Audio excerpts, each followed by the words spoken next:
What's up, Trader's Edge? It's Mark Sebastian, your only option. And today we're breaking down what's been going on this week and what major trend I'm noticing. So let's dig in.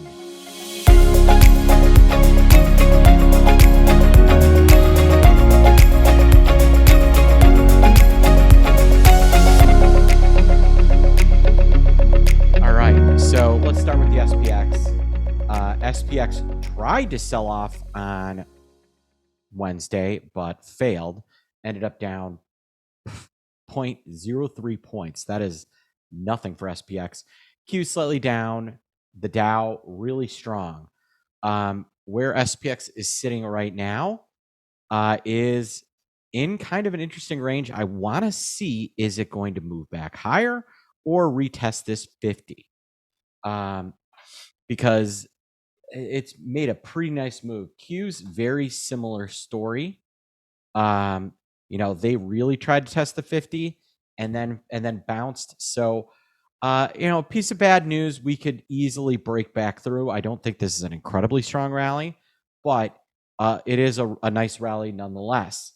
VIX, it is back down to 13. It is at the lowest level that we've seen since March 28th. And it actually briefly broke into the 12s before it rallied. The last time we had been in the 12s was March 27th. We haven't seen the VIX, be able to hold these lower volatilities for very long this year. You look, we've had low vols, but it's lasted 3 days, 2 days, 1 day, 3 days, 1 day. We'll call this 5 days. 5 days being the longest. That was in April.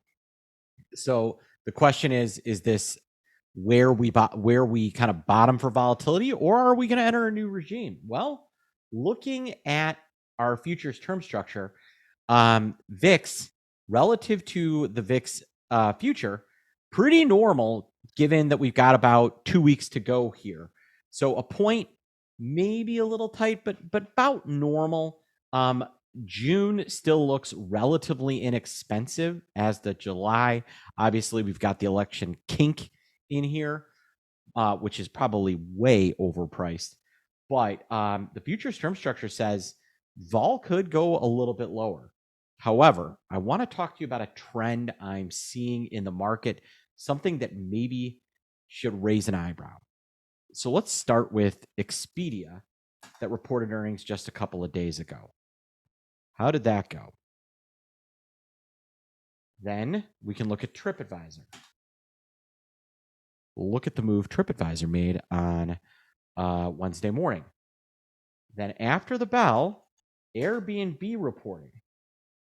It's down 8.5% on their earnings. So you can see it's actually down here at 144. Where do these all line up? What does this mean? Well, Carnival Cruise Line has been straight down since their earnings.